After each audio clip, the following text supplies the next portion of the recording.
Okay, we are officially live. And matter of fact, I gotta run this back.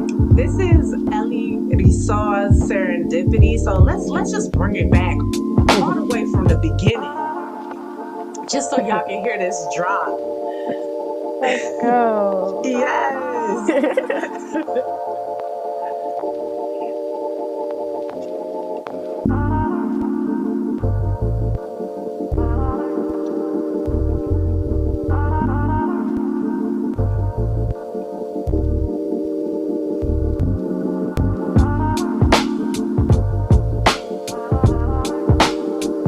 Hey.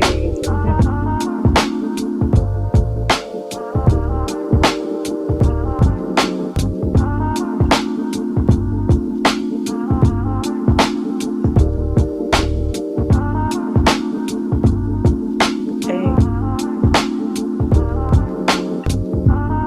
Okay, hold up. You are now tuned into the Women in Hip Hop Wednesdays podcast. We have a super duper special guest with us. Um, as you know, I'm your hostess with the mostest, Coco Peila, multi hyphenate hip hop artist. So MC, songwriter, singer, record producer, and the music midwife. But um, today's episode is not about me. Today's episode is about the lovely, the amazing. Ooh, okay, we're sitting with a woman whose sound feels like medicine, a beat maker, a producer, a chop queen in her own right. Who turns samples into portals and turns rhythm into restoration. She's a Long Island born and raised mama, a community driven introvert, a nature lover, a woman who sees the human in people 24/7. When I asked her to share a little bit about herself, she shared this, and I felt it so deep in my bones. And when you go and follow her on Instagram, you will see that just in the way that she shows up and interacts with people. It's not just like words, it's really how she lives her life. Her IG bio says hip hop that heals the soul. And honestly, you feel that in every beat that she makes.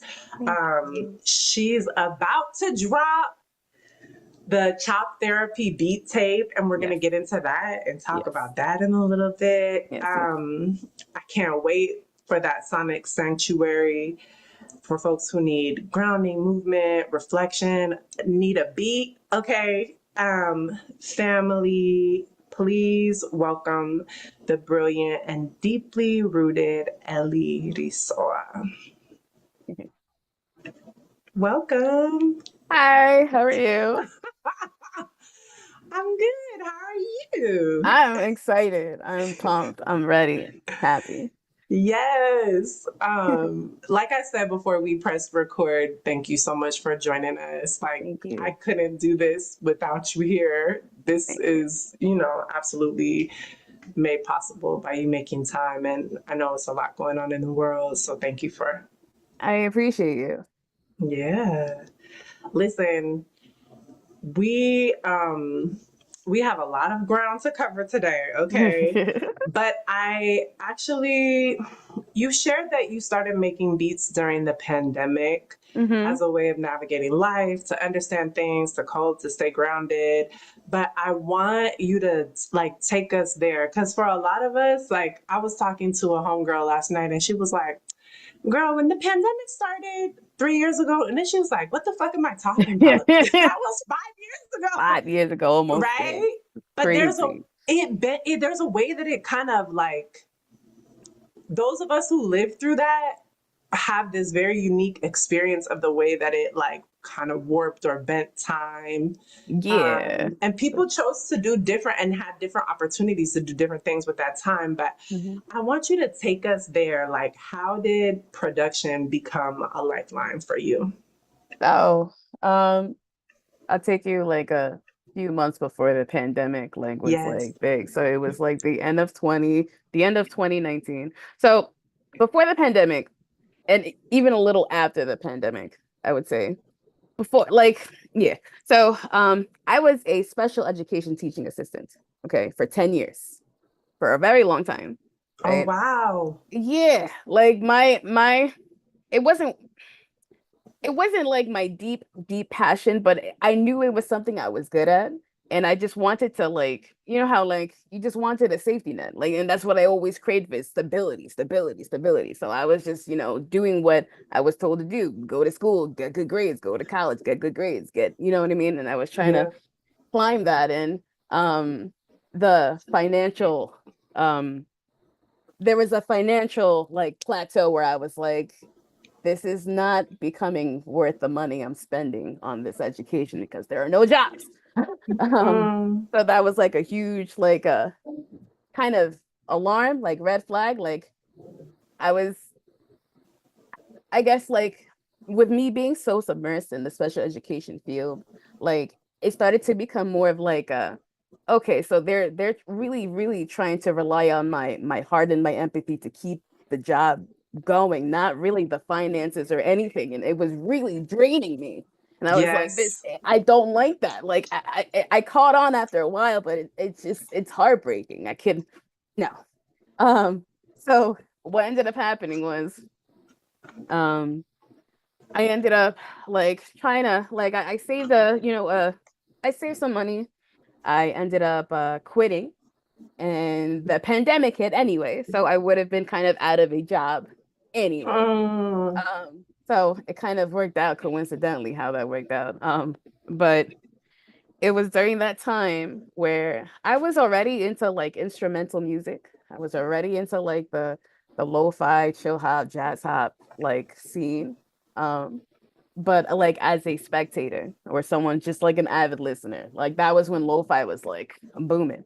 Uh, yeah. yeah, so I was um I guess just immersed in that, and I created a social media account January of 2020. And Let's go, memory. yeah, right. January 2020 is where I created it. And I started like, just liking people's stuff. Like they were making beats and I was like, oh, that's cool. Like, and I would like, be just a supporter of people that make beats. Until someone that was like suggesting, like, have you ever decided to make beats on your own? I was like, no. And they're like, well, you should definitely try it. See how it is. So I downloaded Ableton, right? And from Ableton, I got a MIDI controller, and I don't want. I wish I could say I never looked back since, but there was like a gap in between, like until like early 2022, where like I guess because like the music route doesn't have like money flowing, I was like thinking like, why is this not financially stable? So I kind of like put my like music on hiatus for a while because I was like, this isn't working. And then I Right. went back to school, and then I ended up getting pregnant with my son. And then after I gave birth to my son, and there was no like route for me to go because, uh, I guess motherhood kind of trapped me in a box in a way because it was just me, Mm, my son, me and my son, me and my son. And to cope, I went into music again. So I created a new account. I started posting beats while my son was 2 months, 3 months old. Like that was literally my way of coping because I had no friends. I had no one. Like it was like a PBD is crazy. Postpartum depression is no joke. But that was my way of like coping. And within that coping, I was able to create a community of people who not only like my music, but understand what it means to uh, be a human during a crisis, during pain, during trauma, during all these friggin' hormones. And I met a lot of people that were going through similar stuff, and it made the healing process a lot better. So that's where mm. I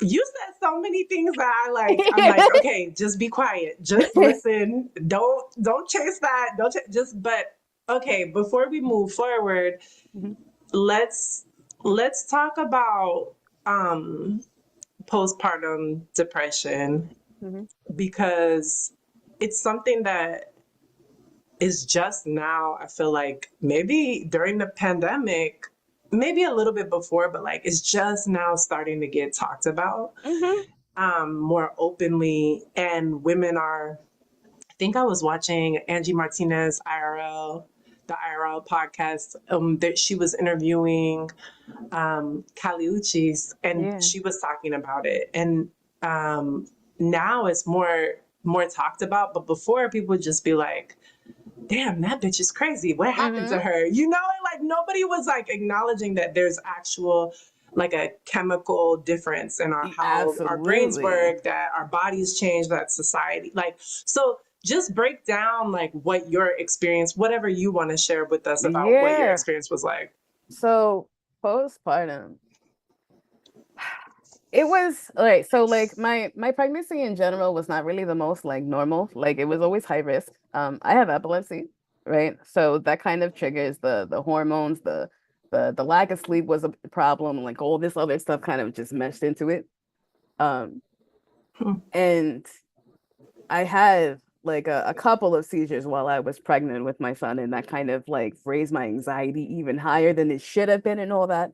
And then when I gave birth, and I realized that my son is very like he's high needs. He's not special needs, he's high needs. So he's like a very gifted kid, but he's very, very, very active, very energetic, very on the go since birth. Okay. And because of that, this kid never slept. And that was like a big he never slept. When I say he never slept, like he would probably sleep probably an hour or two. And you would think like people would say like, "Oh no, it's the newborn stage. It's normal, he's gonna grow out of it." I'm like, 6 months, no change. 7 months, no change. Like a year, Girl. no change. It's always like he's always, and it's not like he wakes up like in a bad mood. He just wakes up like he's all he needs is 15 minutes. Like, so with the sleep deprivation, that was like the Mm, biggest thing that postpartum like did not help me with. And to find a balance of um trying to survive on your own while making sure that this kid knows that he's loved and cared for, and he's not like um that he's not a burden, or he's not the reason why his mom is like, you know what I mean? Like I wanted to yes. make sure that this kid knew that he was a welcome part of like my world 1000%. Mm, So to to put that mom face on constantly was a challenge for me, but I did it because I'm a highly emotional person. So like I'm not really, when it comes to like expression and stuff, like I really had to teach myself in a way to not, I'm not saying I don't show emotion to my son, but I do keep a composed a sense of composure to an extent because I don't want him taking on my burden. right. So there's a lot that I learned in a short period of time that I appreciate. And he was a part of it. But postpartum depression was a bitch. And I'm glad I'm like past that stage, but it did really um make me question constantly, like not only whether or not I'm doing a good job as a mom, but Mm, constantly because of I guess the weight of the world. I was constantly thinking of like what kind of world I brought my son into. That was like a mm. like constant thought, and it's still to an extent, but not as bad as it was then. um but yeah, so I think it should be talked about more. I think it should be something that like not brushed off as just something that a woman should deal with. I think it's something that um because it doesn't just impact the person like experiencing it. It impacts the family. It impacts Right. the environment. It impacts the dynamic. So it needs to be talked about more. So that's my take on postpartum. It's crazy, but I'm glad I'm over it. But that was crazy. It lasted 2 years for me. Okay. Yeah.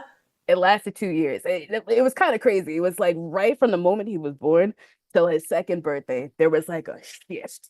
And it was Hmm. like a huge, like it was like as if there was like a light bulb that like was off for a while. Just, I'm like, I don't feel miserable today, or I don't feel Wow. stressed today. It was weird. Like Mm, the body is weird. The site, it's cyclical. Like the body kind of I don't know. It's weird. It's weird. Um, but that's my experience with PPD. So what would you say was the because like I'm trying to bring myself to that place in that moment. I'm like imagining you're a new mom, Mm-hmm. you're doing a lot of parenting, like it's the pandemic, right? So like you're Mm, no, that was way after. So my son is 2. So like this was oh, after. This is kind of like recently that this was the happening. last 2 years. Okay, so what would you say is the like so I'm trying to imagine, okay, it's hard enough. Like, for example, making beats is something that I've wanted to do forever, but always felt hella intimidated by growing up where I grew up. It was usually it was definitely the guys that made the beats. Absolutely. There was a dynamic about it. It also allowed a lot more control in the studio. Like there were all these different aspects, but I haven't done it. And I'm trying to imagine being a new mom, experiencing postpartum depression, and consistently showing up making beats, especially the way that you do. Like, Thank I you. was something, I just noticed how connected you are. I was thinking about, girl, I was on the L train, like thinking about this interview, and I was like, what about her distinct gift, like her her God-given gift and talent is like connecting with people because you really have a way of really connecting with people. It's Thank not you. like the performance of connecting, which I No, feel like we it's see that a lot on social media and in the world we live in.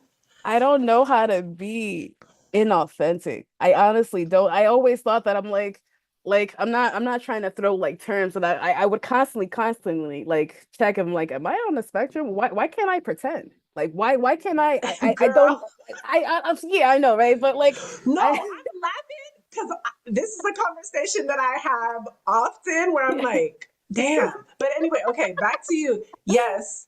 But yeah, no, it's kind of like so. As a kid, I caused my mom a lot of embarrassment because I wasn't able to pretend. I don't know how. I don't know how. So it's like it's kind of like if I don't like something, my as a child, I didn't hide it. Now as an adult, I know better and I just walk away.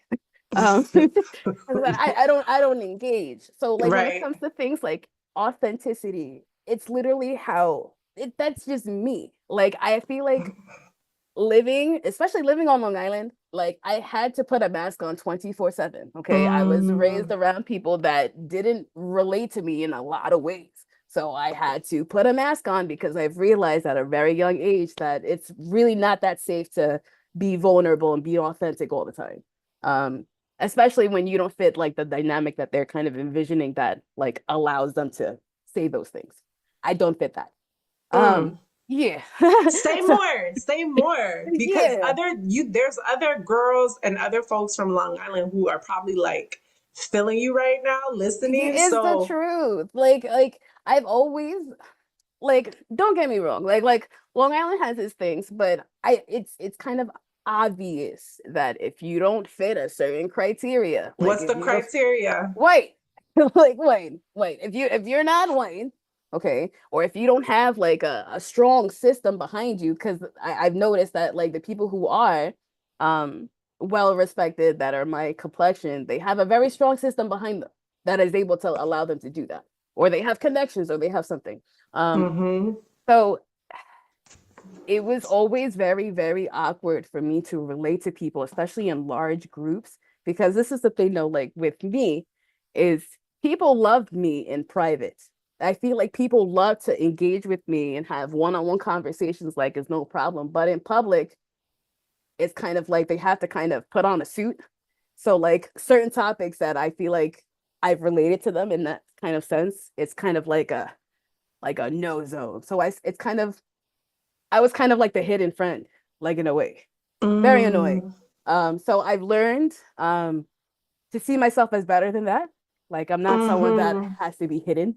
I'm not That's someone right. that has to be like shielded. I just want to be me.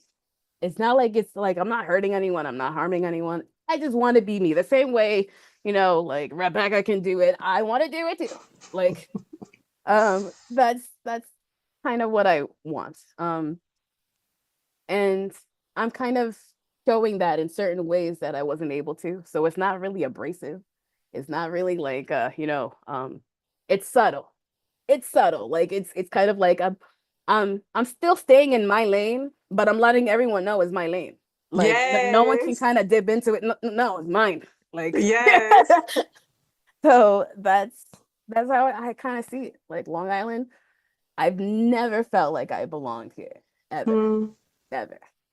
There were a few people that accepted me, but like as a community, no, I never felt Hmm. that. Um, I did feel it with a lot of people that I connected with in the city. I feel like a lot of people that I connected with in the Brooklyn, Queens, Manhattan area, like I don't know why. Maybe it's because they grew up with like a certain cultural freedom that they're Yeah. not as boxed in as people that I grew up in on Long Island, right? Um, so that's how I see it, to be honest. It's really beautiful because I think about things in like decades or centuries or like long term. And I always, for us as women in hip hop, we come from a lineage that is over 50 years old, and that lineage is connected to ancient lineages and technologies of Black and Brown people. Hmm. And for us, like women, different rituals and practices and not like ancient knowledge. And so I'm I saw in the comments, I can't remember who it was, but they were like, "What? I didn't know you were from LI."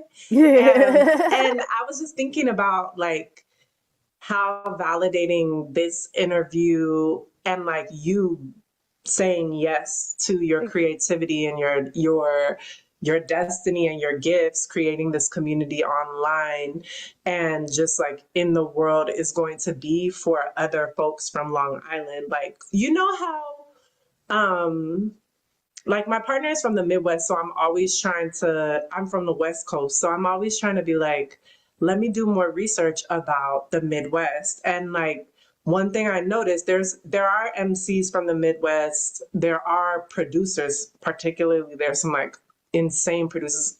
Yeah. Dilla, who's like my favorite producer of all time, is Yeah. like, okay, all you need is Dilla Mm. and you won. Yeah. But I feel like because of capitalism, East Coast and West Coast dominate the conversation a lot of the time. Constantly. And when we're thinking about New York City and the New York area, greater area, right? When you hear about someone who's outside of um, the Bronx, Brooklyn, Queens kind of conversation around hip hop, it's really validating for people. For example, like DMX being from Yonkers, like a big Yeah, deal, right? For other that people is. because they see it and they're like, wait a minute, I'm valid too. There's somebody doing it who's like Yeah. certified, who's dope. So it's not something that only belongs to this group of people. And I feel like every time that we stand up and do our thing, do our big Hmm. one, we give other people permission. So I'm excited too about this kind of lineage that you're a part of and that's going to be building from you too, like 10 Yeah. years out, 20 years out from now, seeing other young women, come up out of Long Island and be able to be like, I saw Ellie. And so I knew that it was possible. Yeah. Yeah. So You're right. You're right. I didn't even think of it that way. That's a yeah. really good point. So talk to me a little bit about I promise I'll move on from this, but I just think it's so important because Yeah. there's a woman out there right now who just gave birth to a baby who wants to make beats. Maybe she has never done it before, or maybe she was a producer before she had a baby and now she's having that identity crisis and she's like, who am I? Like, and should I even be doing this? Is this crazy? Like, I need to provide for my child. Maybe I need to give this up. Like, am I too old to be? So, Yeah. tell us a little bit about, like, especially if you had a high needs child who Hmm. was not sleeping Yeah. barely at all. How did you fit in showing up to your creative practice? So there was some sacrifices that had to be done when it comes to the body, when it comes to the mind, when it comes to things like that. I always had to like being in survival mode. I felt like I was, it's kind of like your brain kind of forces you to kind of choose certain priorities, and that becomes like the main priority, like Mm-hmm. constantly. And the main priority for me has always been my son, 90% of the time, right? And then right under that was music. And Yes. unfortunately, with me, it should have been like, my health first, then like my son right after, Yes, then music. yes. But for me, I was survival mode kind of it just kind of maybe it was my brain kind of chasing the not really the it was therapeutic, but it was also like the like it was some weird like okay, so let me backtrack a teeny bit. So Yes. like with my son, right? He I had no choice, and that was why it made PBD kind of so like crazy. I had no choice but to confront my inner child and its traumas, like to a T, to a T. Like it was kind of everything I wanted to avoid. I wasn't able to because Mm. how was I supposed to avoid things and then teach my son that it's not my brain does not work like that. So I had no choice but to heal. It was like my brain forced like every little trauma, every Songs little from thing. body. Yeah, right. Like it was some crazy. Like I have changed so much since he was born, and he was Mm. born uh in 2023. Okay, so it's been 2 years. Like he's he forced me to understand that shit is going to happen, and there's just some things that you can't do about it, and you have no choice but to move on. It's kind of one of those things where like I let myself grieve and I forced myself to move on. Like I had no choice. It's kind of like rescuing a kid from a fire, but like admiring the fact, like not really admiring, but just looking at the chaos around you. You don't have time. You don't have time. Right. You gotta take your kid out. Like that's how my mind was. Um, so those 2 years from the end of 2023 to now, it's been like that. Now, recently, I've noticed like my son turned 2 like a couple of months ago. So it was at that point where that switch kind of clicked, and I'm breathing a bit better. I'm seeing things kind of with clarity, and Mm. I'm noticing the stuff that I've done and I have accomplished within that short period of time that I was not expecting to. And that's what happens when you're in survival mode and you don't really think about what you're doing. You're just doing it and doing it and doing it. And that's why I showed up all the freaking time with my music, all the Mm. time. It was kind of like again, maybe it was because also, I guess when it comes to like to the processing the traumas, like that was another priority of mine. I like my brain wanted to get it done. So That's every right. problem, yeah, seriously. Like I feel like every problem I had with everyone, I no longer feel resentment for. I no longer feel like anger towards because that's how I've learned to kind of like I don't know how to explain it. That's how I see the human in people. Once I know like see like at the end of the day, this person is a human, I kind of just let go of my anger. So I'm like, okay, this is just another person in this species that I'm in, and their problems don't have anything to do with me. And that's how I've kind of learned to navigate life. Um, I used to take very things very deeply, and now I'm very selective of what I take it. Mm. And that's what PPD has taught me. Wow. Yeah. What was your flow like? Like, if he was waking up every 1 to 2 hours, was it like, okay, in one of these windows where he naps, I'm gonna. So like I'm no longer with his father, but my he was a tremendous help in like say uh I don't know, since his father works full time. I'm like, Yes. okay, like do you mind like, watching him for a few hours? I need to make this beat. And that kind of was like a trend. So I would try to do as much as I can within a short period of time. There were times where I had no choice but to like try to make a beat while I'm like rocking my kid to sleep at the same time. I try to do those things, and sometimes I just it got done, but I didn't prefer it. Hmm. So I had to improvise a lot. I had to the communication skills have also increased because of that, because I needed to get shit done. I needed to get shit done. So things that I had to, speak about, like I just had to get done. So Mm. that's that's what ended up happening. I ended up growing a mouth. Okay, I ended up Yes. growing, like, speaking my needs, understanding that, like, money needs to be made for the sake of, like, the child that we share, like, things need to be done. Um, and luckily I have my son's father is someone that was like very understanding of I guess my potential and what I'm able to create and what I'm able to like do for my son. Um, because I have high ambitions for what I want to do for my son. Like I don't imagine being in this life, staying in Long Island, just no. I plan to be far, far, far, far, far away from here.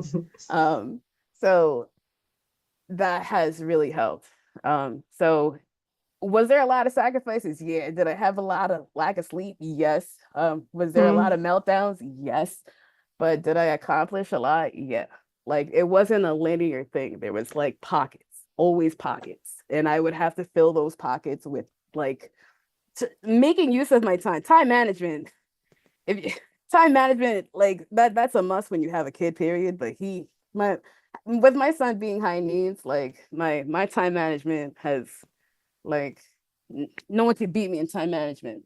Hey, let's go.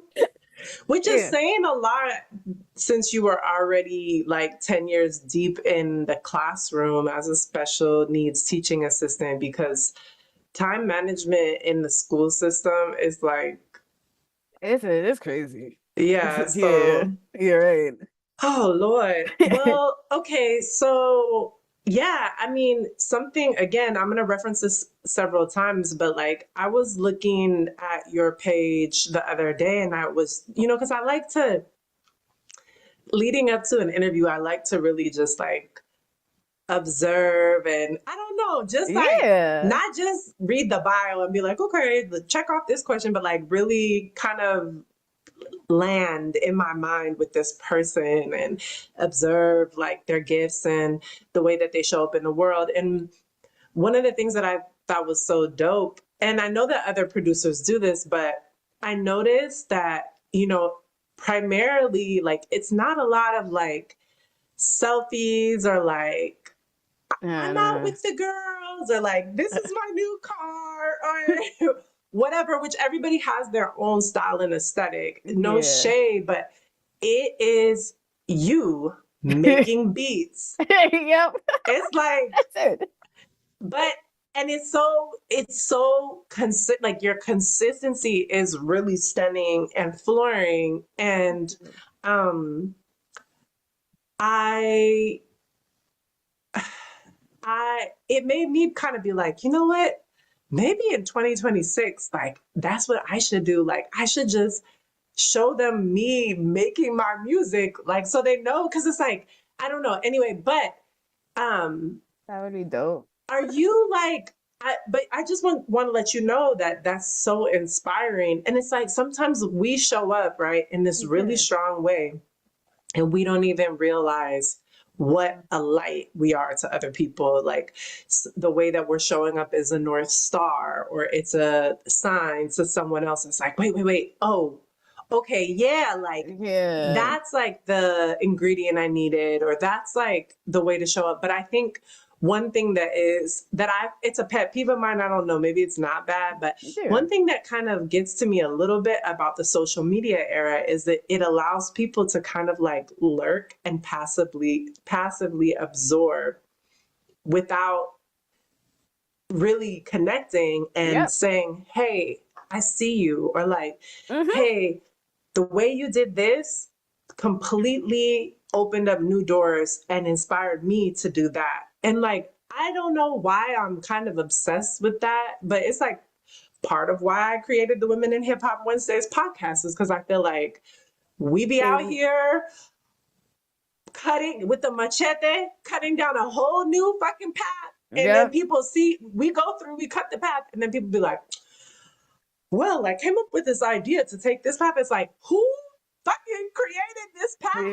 There Seriously, was that's all this labor that went into it so that we could now walk through this path that's completely clear. It was not mhm. always clear.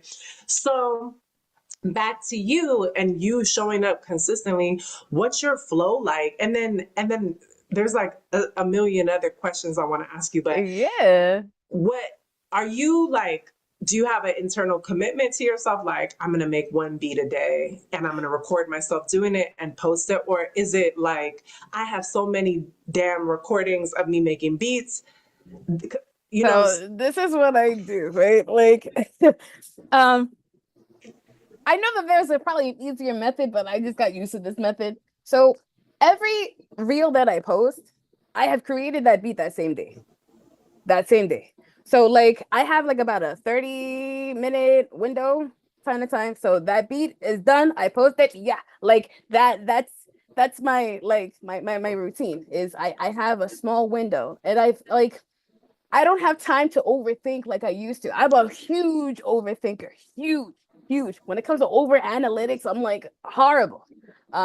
But with my son, he kind of taught me like, no, you don't have time to think. You gotta keep going. You gotta go. You gotta go. So I've I there are times where it does work and sometimes it doesn't. Sometimes it's very easy for me to like kind of get into a flow state where I'm like, okay, I'm gonna make this beat, like I'm good. And there are times where I'm like, it's been an hour and it's just blank. And I'm like it's frustrating, but I think everyone has those like days. I'm not, I feel like I'm not really on like a fast track, but I feel like because of my circumstances, my brain kind of works a lot faster.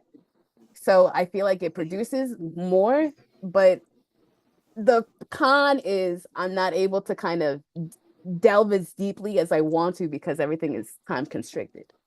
And Mm-hmm.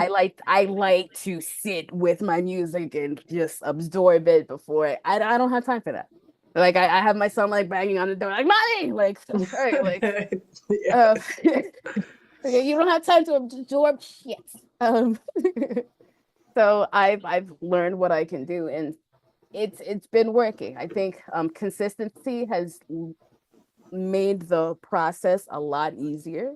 It's kind of like learning a new job. Is kind of like the first couple of like months you're kind of like how do I do this, but before you know it you're going into work like it's just another day. You just get shit done and after that it's done. So there's like a not a sense of urgency, but there's like a sense of relief when I get a beat done. It's like okay, like there's a thought in my head that has now been recorded and released. Like yeah, Mm-hmm. that's how I kind of do things because every my music is an extension of my thoughts always, always. Like, because as you can tell, like, I don't talk to a lot of people verbally like this. And, like, I don't have the time. Like, my Yeah. literally, like, I spend a good 90% of my time with my son. Like, he's literally the only.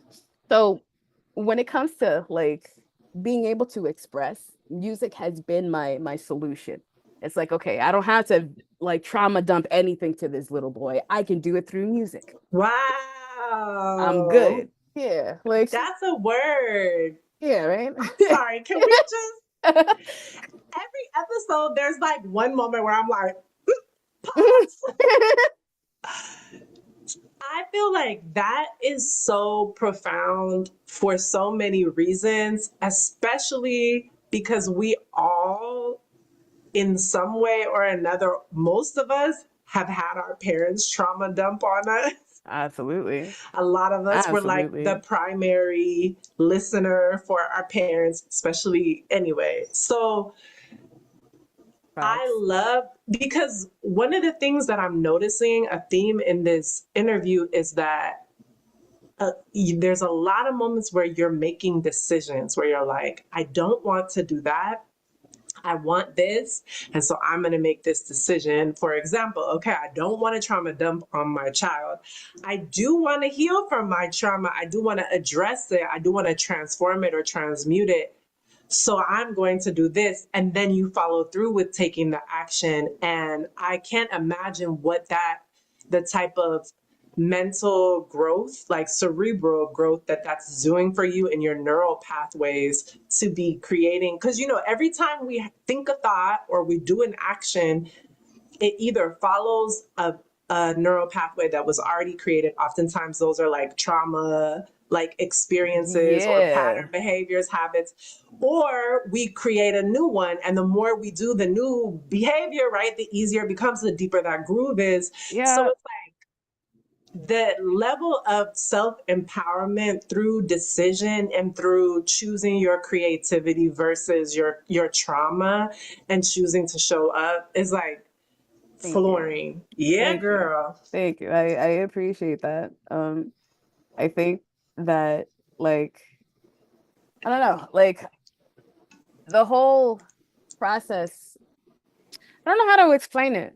Like, um, the lack of support that I got from the jump as to how to go about raising my son in a way that's not like going back to the ways that I've been raised, um, has kind of, I guess, physically, like, I wouldn't say that the whole thing kind of isolated myself, but it did. Like having a Mm, kid can be very isolating, especially in the beginning. But that isolation allowed me to make my own decisions without anyone kind of protruding in my head, oh, are you sure that you want to do it this way? Are you sure you want to do it this way? I was always like the kid that was kind of, I wasn't allowed to expand in the way that was not like conventional. Like mm. I was so I guess background wise, like, all right, Yes, tell us. my mom is from the Dominican Republic. Okay. Like she's straight from there. So she has a mentality where it's like, okay, well, like the fact that I have no hair It's a that, big deal. that gave You her know I know, girl. hell yeah.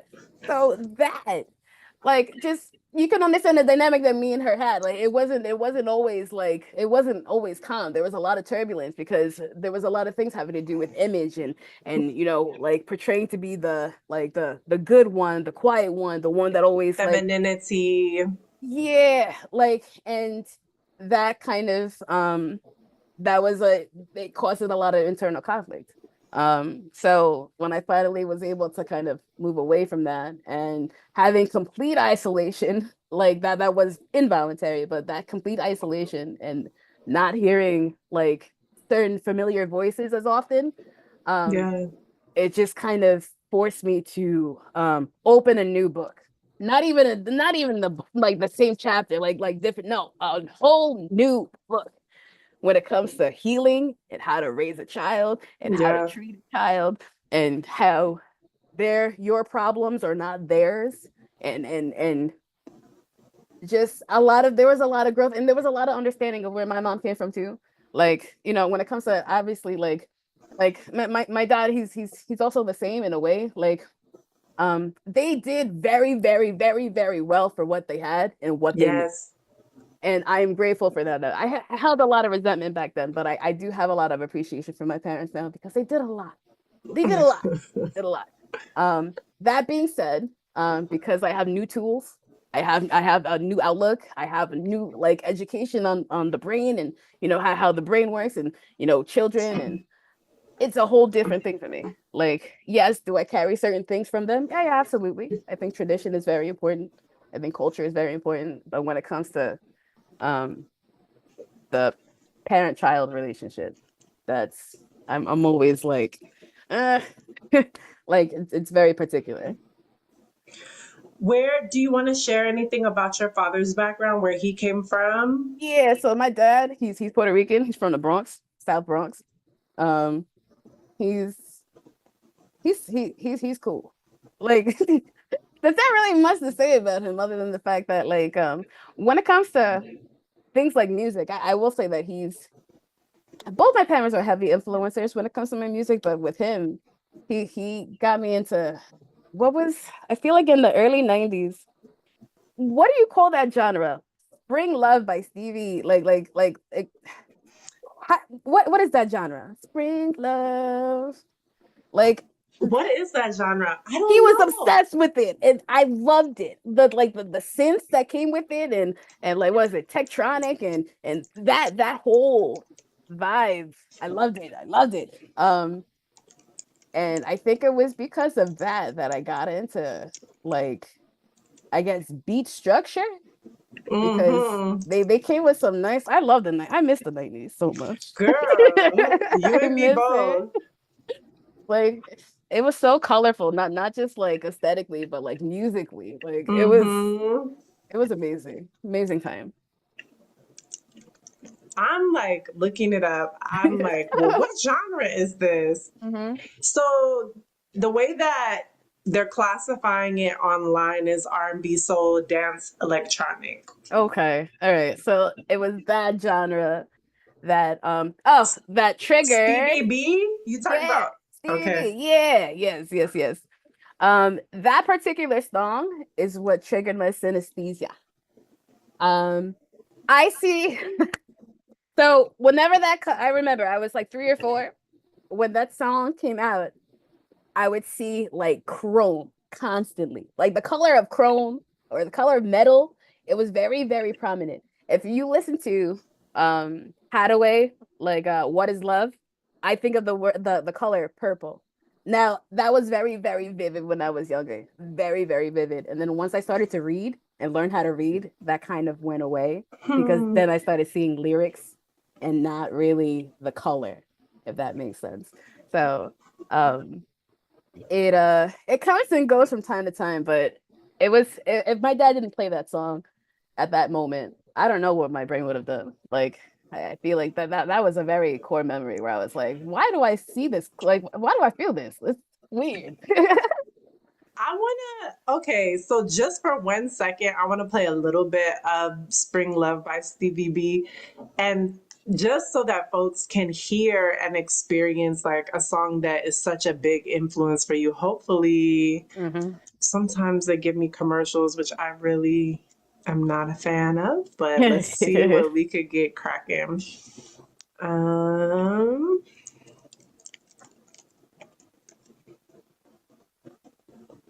okay. There's a couple, dang, there's hella versions of this song. Okay, let me see. Hold up. I'm gonna look and see what the oldest version. This one. Wait, sorry. Yeah. So this is 2023. Let's go back. I want to get the one that you first heard. Okay. Okay, this is 20. This was released in 2015. Stevie B's like, I'm gonna do all the remixes. Right? Boo boo. Okay, hold up. Let me see. This is fast. Oh wait, I think I see it. There's so many different versions. DVB is collecting his royalties, that's for sure. Yes, he is. He said, yes, you can remix my shit for sure. Okay, hold up. Let's see. This is Essential Workout Mix. Wow. Okay, hold up. Stevie B. We're gonna go to his. Wow. And you know what? Stevie B has. Okay, he's brilliant. Okay, Right? let's go Right? Stevie B. No, and he's okay. I'm sorry. I'm having a moment. All good. So on his, and I'm not a fan of Spotify, but on his Spotify, just because I knew I could get there without hearing commercials, it says a live legend, Stevie B, the king of freestyle. And he got his OG vibes, glasses on and everything. Okay, hold up. Now we're gonna go to his discography because we not, wow. He's DVB been, was busy. and he stayed putting out songs and remixes. I love this for him. Okay, hold up. Right? We're gonna take it way back because he's been consistently releasing almost every year. Okay, let's go back. This is a big lesson. Okay. 1966? What? The brother has been releasing music formally since 1966. There's a How, song called Funky Melody how old is from he now? Wait, no, it's Girl. that's crazy. Okay, hold up. Party Your Body, 1987. Dreaming of Love, 1988. I Want to Be One. Come on, because here we go. Okay, so Spring Love, Don't Play With Me, 1988. Okay, let's see if this is the one that you remember. Are you ready? Mm-hmm.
Throwback.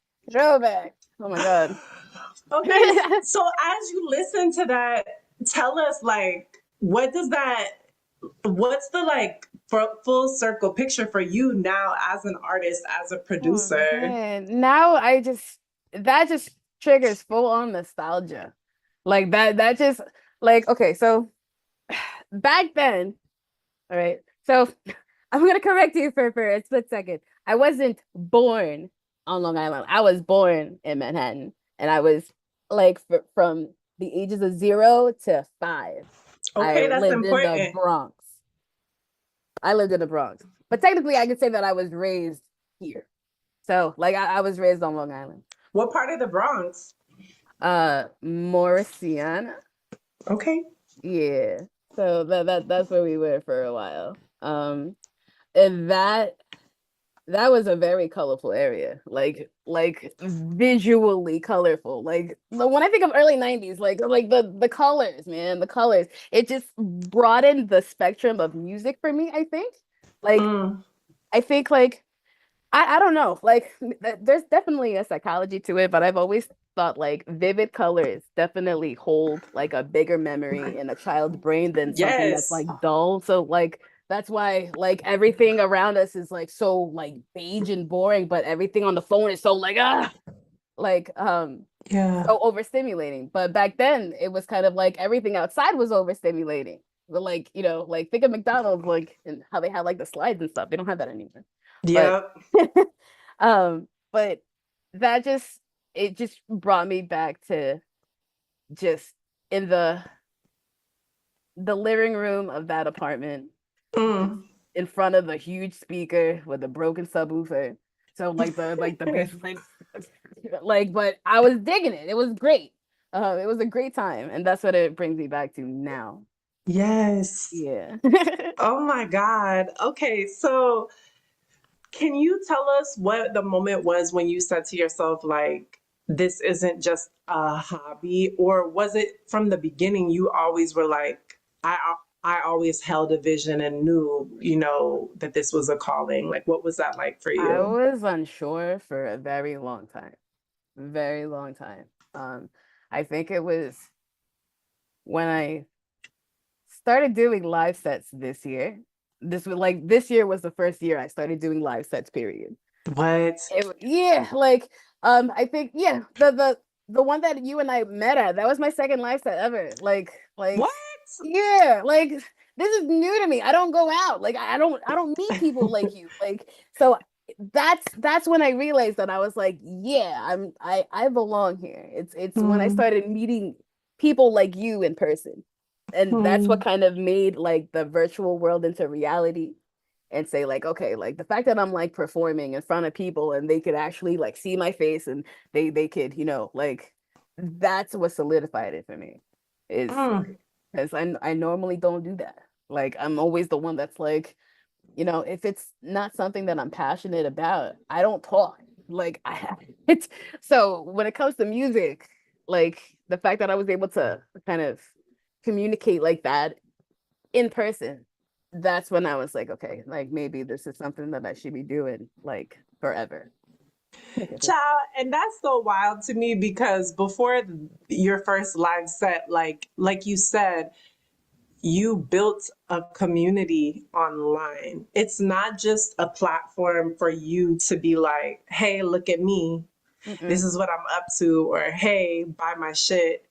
It is truly an interactive community. And I've loved being able to connect with you there, but I've also loved watching and like just witnessing the way that folks really show up and connect with one another and engage, and that to be able to do that, Thank you. please know that that's a gift. That Thank is you. a gift, like, I and grew up not being like constantly being understood, like misunderstood. I grew up constantly like that. So when it comes to kindness and saying thank you and like building mm, each other up and all that stuff, I feel like community is where it's at nowadays. 2025, we need community, community. Like we don't need anything else. Like we need to start talking to each other again. Like, yeah. So we got to do it. So I'm glad that I kind of got into this mindset now so it doesn't get harder later on when people are looking around for people to help, like, you know what I mean? Like, no, we have to stick together. And I feel like when it comes to the music, like allowing people that understand and kind of gravitate towards it and kind of see my music as like something that they resonate with, it makes me feel like, okay, so the way that I'm thinking is not crazy. It's just out of the ordinary for the people around me currently. hey, You know what I mean? Like, so it's not a me. It's a um and for the longest I thought it was me because I was the only one like kind of being ousted as like, why are you thinking like that? Why are you talking like that? Why are you it's not me. It was the people I was surrounded with. And I didn't realize that until I came across people like you. Like, okay, so you guys do exist. You guys do exist. Like the people that understand me, they exist. They're around. Like I feel that like full effect now. And I didn't before. So that's how I know, like, all right, like this is a space I want to keep building and fueling and caring for. And like I want everyone, like the people who make music, that's why I'm so supportive over it. I want everyone to succeed. Like yes, I want everyone to reach what they want to reach. Like everyone, especially when I see like the effort they put in and all it's like I have never saw myself as someone who's like consistently better than everyone else. Like I think that I like when it comes to certain skills, I may have mastered it, but when it comes to like life, everyone is equal. Like everyone kind that's of right. is the truth. Like so I want everyone to succeed. I want everyone to like so if music is something they want to pursue, do it. Do it. Life is short. Yes, We don't know what's gonna happen tomorrow. Life is short. You gotta do what makes you happy. Like ultimately, that's what we gotta do. Um, so when I see people do that, that makes me happy too. yes, and I feel like that's really what we need more of, and I think that that's also the human being. To me, that's like that's that's when you're connected to your humanity. I think that that is really like how all of us behave. Like when I used to teach, and I got to teach like, you know, kindergarten, pre-K, the really young ones. Like I've taught all ages up to Mhm. college, and I've nannied newborn children and super young children. But one thing I notice about groups of very small children is that they don't need to be told values about how to behave or treat one another when they're super young.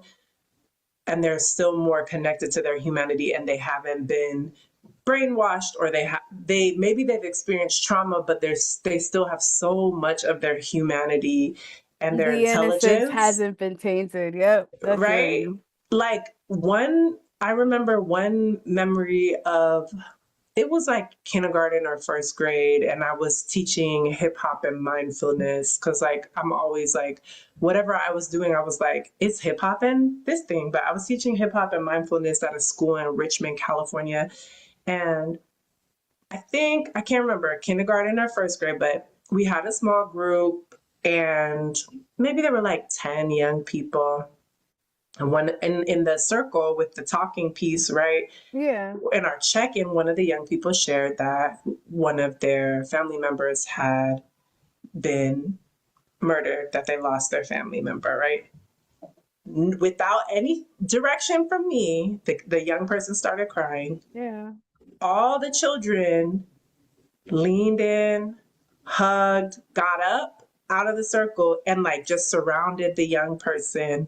That's beautiful. And I was like, right, like, That's because we beautiful. come into this world equipped to respond in a very emotionally intelligent way to each other. We're connected, we have empathy intact, except in the cases where there's like high amounts of damage to our brain where we don't have access to those things, or something super traumatizing has happened that's getting in the way. But even Mm-hmm. then, it's like all these young people had been through trauma. You could say they were from parts of the, a part of the world, or a part of the Bay Area that had a lot of trauma or whatever, but they still Understood. were responding with so much humanity to each other. And I think just in that way of like that response, to me, like, wanting others to win is a human quality.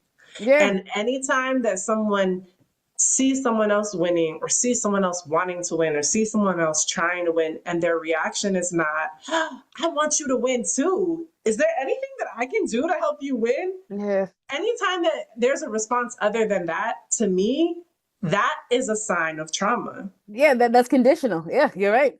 I don't Absolutely. think that's natural. It's And not. I think it's capitalism. I think it's things that happen in our family. I think there's all these different ways that like we internalize oppression, or we get set up to be the agent of somebody else's oppression. We get taught, oh, well, I'm the only one who should win, or whatever. It's a threat if someone else wins. Yeah. So that again, like, it's something that I really love about the community that you've created. It's like people are just celebrating each other,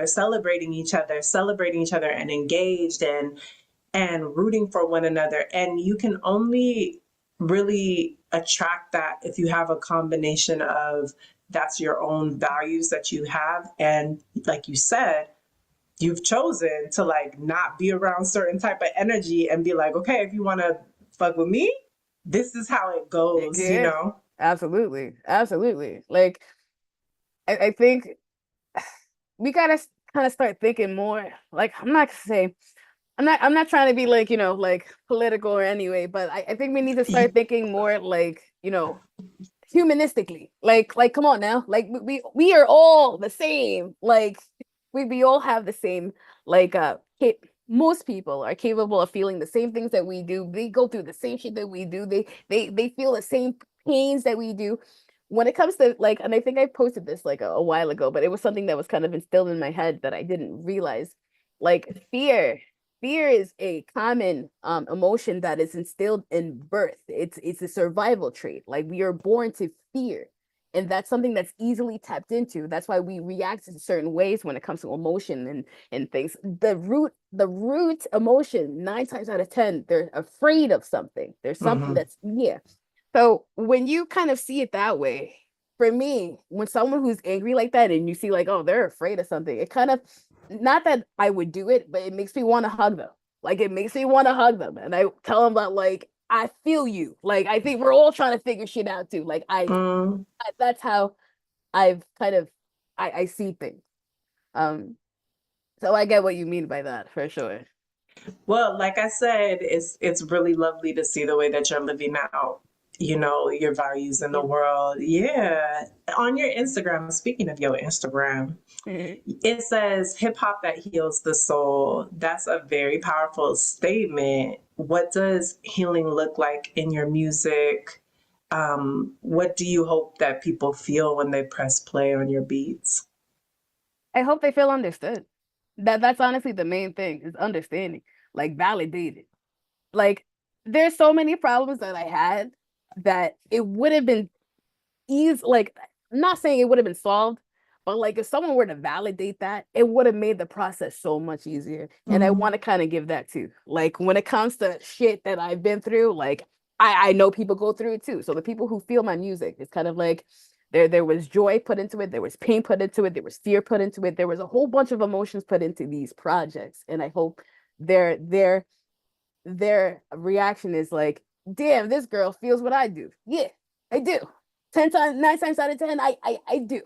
I do. I may not have experienced that particular situation, but when it comes to the root feeling, yeah, I can get down with you like that. Like that's the humanistic like mindset of me. Like mm. emotions. So that's what I wish people would get, like people would receive when they listen to my music. What was the first question? No, you got it. Okay. It was, what does healing look like in your music? But you've touched on this throughout the interview, and you're doing perfect. Yeah. You do not have to stress about that. Speaking of which, you have the Many Moods of Ellie Volume 1 that you dropped in June of this year. Is there Yeah. any song off of this project that I'm going to play one of them, but Okay. is there anything that any special requests? Mm, Not in particular. I feel like these beats have just been a feeling that I have literally experienced during the time of creating the beat. So those are all free form chops that I just kind of Mm, like it's pretty much a diary without words. So it's kind of whichever one you choose, that's just it is what it is. So it's like yeah. I like this. I'm like, ooh, should I play Hope or should I play Compassion? Hmm. Hope is nice. I liked Hope. I haven't heard any of those beats in a minute. Okay, so we're gonna play Hope and Okay. vibe out for a little second and then get back to some questions. Okay.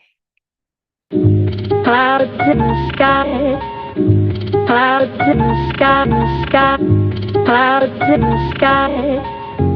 Don't care, clouds in the sky, clouds in the sky, clouds in the sky. Don't care,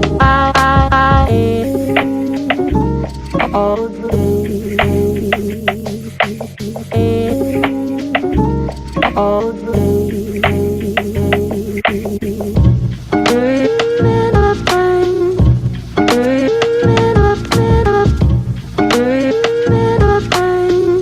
When you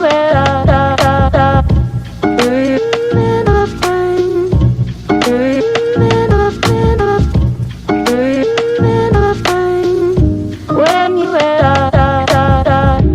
clouds in the sky, don't care I say all day. Yes!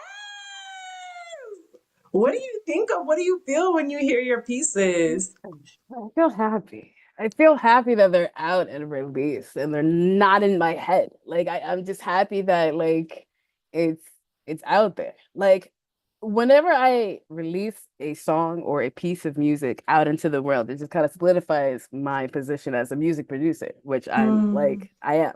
I'm a music producer. That's what I do. That's what I do. Like that's one of the things that like I've been low key trying to like have my son practice. Like, what does mommy do? She's a music producer. that's right. So yeah, like it's just nice to hear it. Like because again, we live in the society where they're like music producer. Like if you're not making millions, like they don't really take it seriously. But I'm like, okay, well, in my world, and in the world of like many, like it's a legitimate title. The same way an MC is a legitimate title. The same way a rapper is a legitimate title. Like we're here. Whether they like it or not, we're here. Yes. Yeah, and people, well, you are a chop queen. Your sample work is distinctive, alive, textured, emotional. When you're chopping samples, what's your process? Like, what are you listening for? When I'm chopping, I'm literally, it's kind of, okay, so I'm gonna use a term. I'm like, I'm not saying it's kind of like Tourette's. I'm not saying like that, but it's kind of like when it comes to when you're chopping something and you're doing it repeatedly, it it has to flow in a certain pattern for me to be like, okay, like this is nice.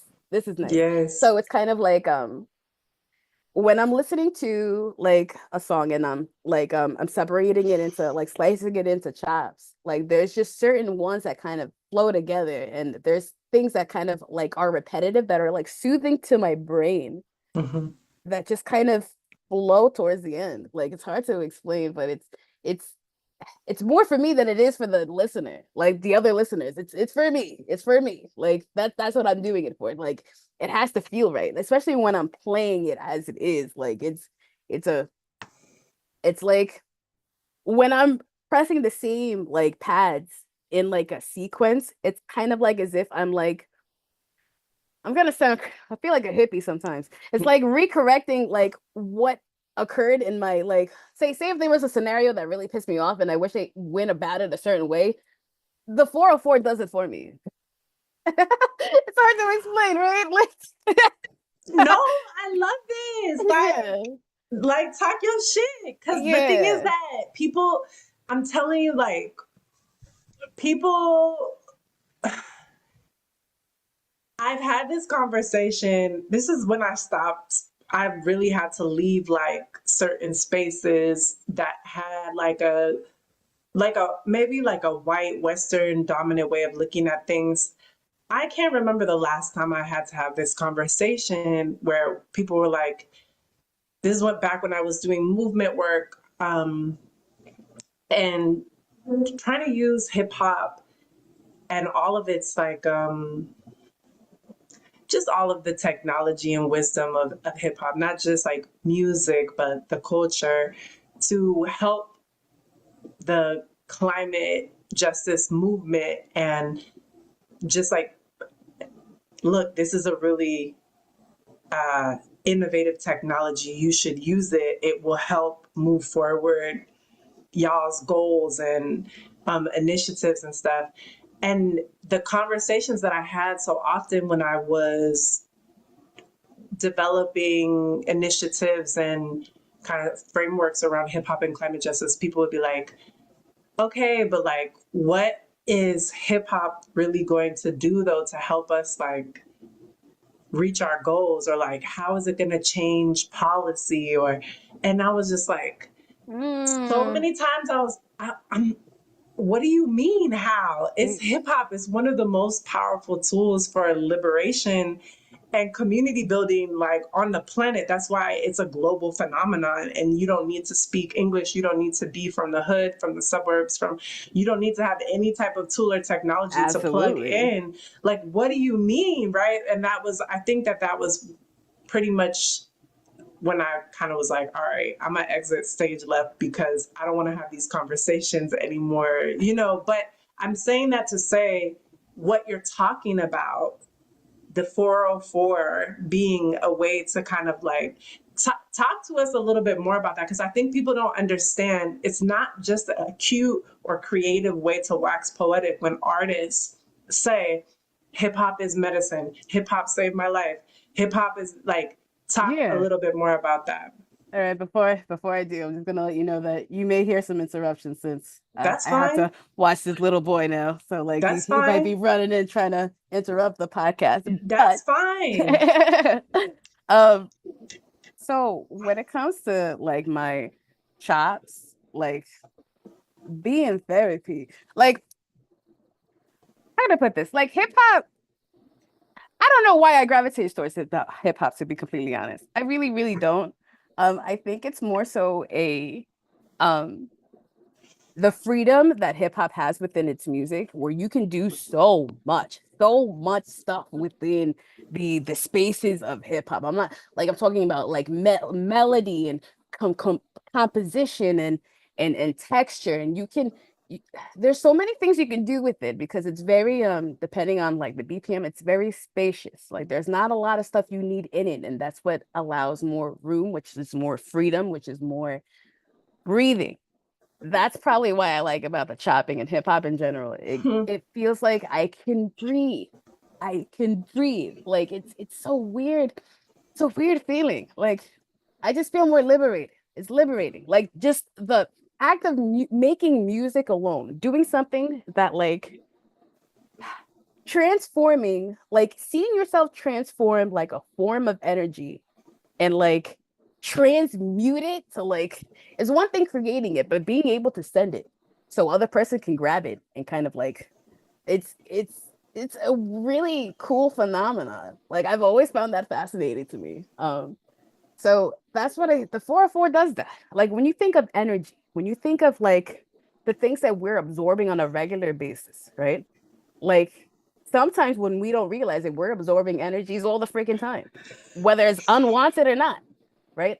So what music production does, it allows you to kind of like feel it here, right? And you Yeah. hold on to it, and it kind of like it just kind of allows the melody to be what it is. Like I don't like to, when it comes to things like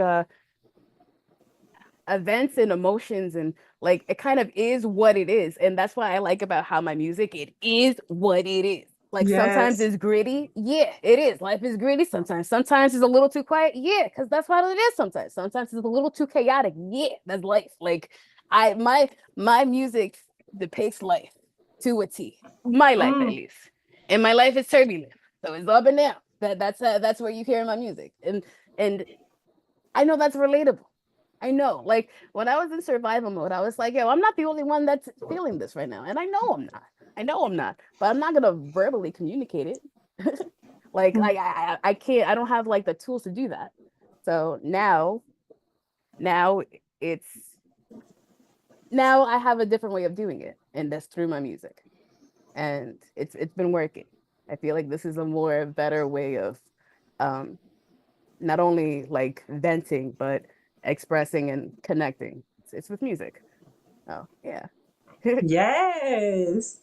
So, tell like, how do you know when it's done? Like, how do you know when a beat is done, or is it more like what you were saying earlier, which is like, I would love to spend more time, but that was my 30 minutes. Now I'm with my son. So a beat is done when I feel it's done, but it's more so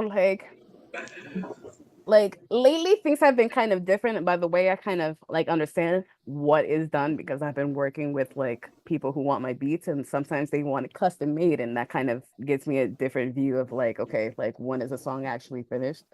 Sometimes I go the traditional route depending on what like the artist wants. So some artists are like, a song is not done until there's like, like there's like an outro after the chorus. Like, okay, so I have to make sure I have that kind of sequencing. But when it comes to the beats that I do, that I like to just like, that's meant for just like either freestyling or like just absorbing, Mm, it's done when I say it's done. There's no period. yeah, period. There's no like it's kind of like it's done when I stop, when I'm no longer upset about what happened.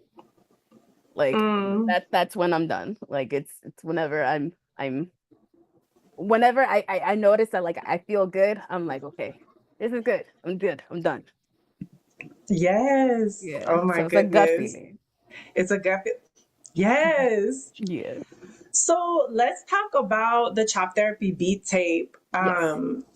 Tell me about what inspired the tape and what it means to you. I know it's not out yet, but No. it's I've been coming out, so people working need to on prepare. this. I've been working on this forever. Like it should have been released months ago, but I've been pushing it because I would get like wrapped around in this project and that project. So I've just been like pushing it. But Chop Therapy is pretty much a so there's there's like 5 or 6 volumes. Okay. of it. Like, so each one is a specific beat tape that, like, one is for reflection, one is for grounding, one is for ascension, one is for what is it? There's three others that I can't think of at the moment, but like those are the emotions that like that's shot therapy. So it's like if you want to feel uplifted, listen to the ascension. If you want a sense of grounding, listen to the grounding one. If you want a sense of like reflection or a sense of like you know understanding, listen to that one. Like Hmm. there's a whole bunch. There's another one that's like meant for, I forgot the title that I used, but it's kind of meant for people who are grieving, people who are very very angry and want to let it out in a way that like allows them to healthily. Um, that's what I'm doing. So it'll be in volumes like that. That's what I'm planning on doing. So the first one is reflection, and Hmm. that's I like that one.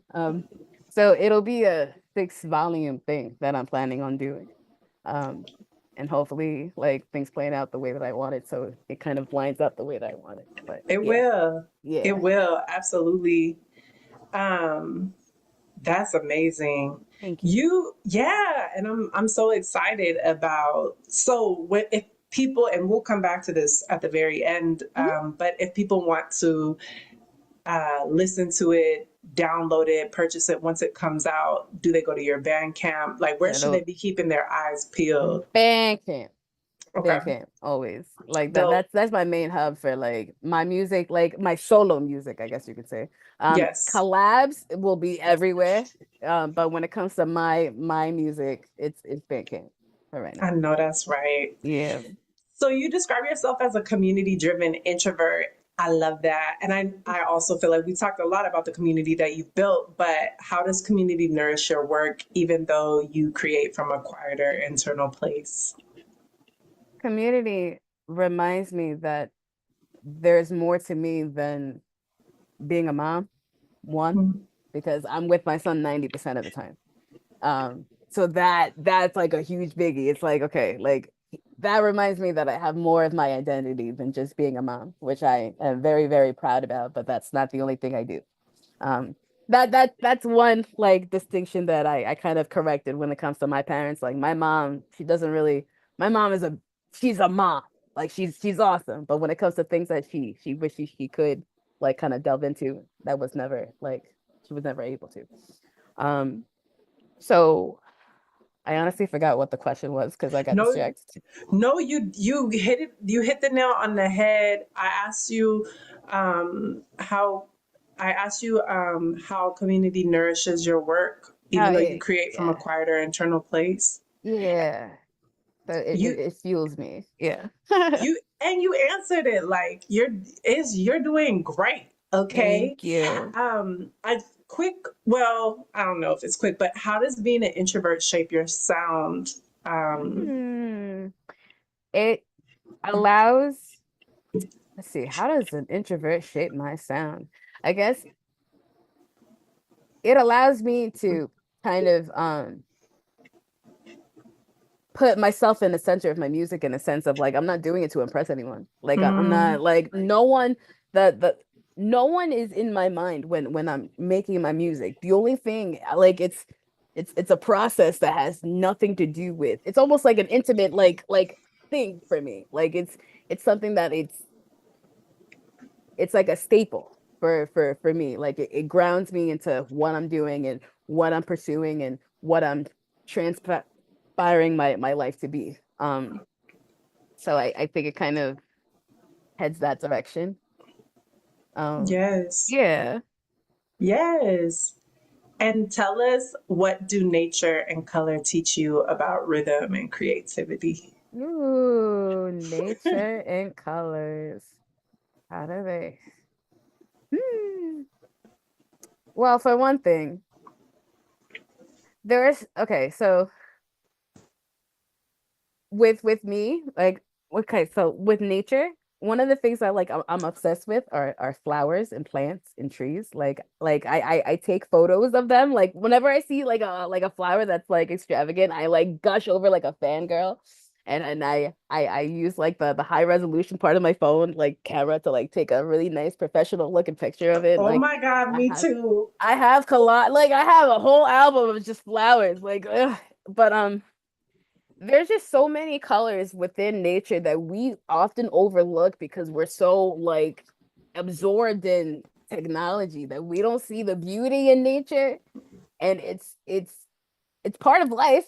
And not only that, but it does have an impact on music. Like there's there's definitely a way, and it's funny how you brought it up. Like for me, I feel like there are certain instances where I know when a music is AI, like the instrumental, versus a human made it, because you can tell that there's no soul into it at all. There's no soul. Like it could be like perfectly patterned, but there's no soul to it. So that's how you know that it's a robot made it.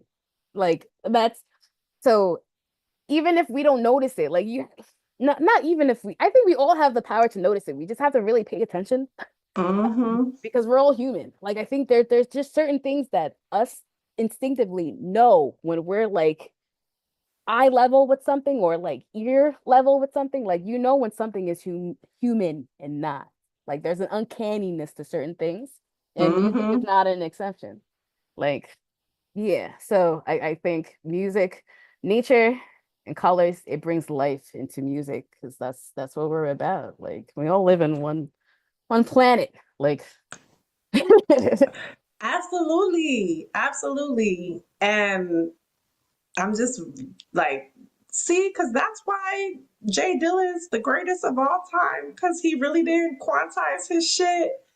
that And is a fact. That is a that fact. it was that like ridiculous swing that he had. I don't know. Did you read Time? Did Did you I read the read? book? I did not. I did Oh, not. I should. Ellie.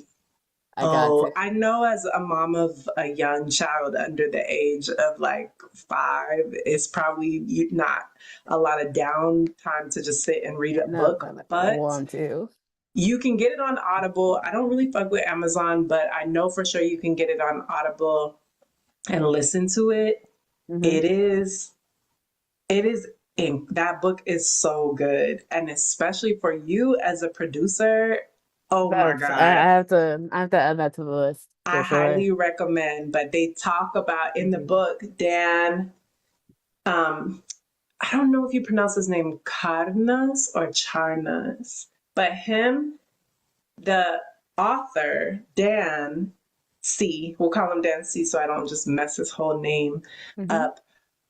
He tells a story of Dilla when he was a baby. His mother was a singer and his father was a bassist. So Yeah. both musicians.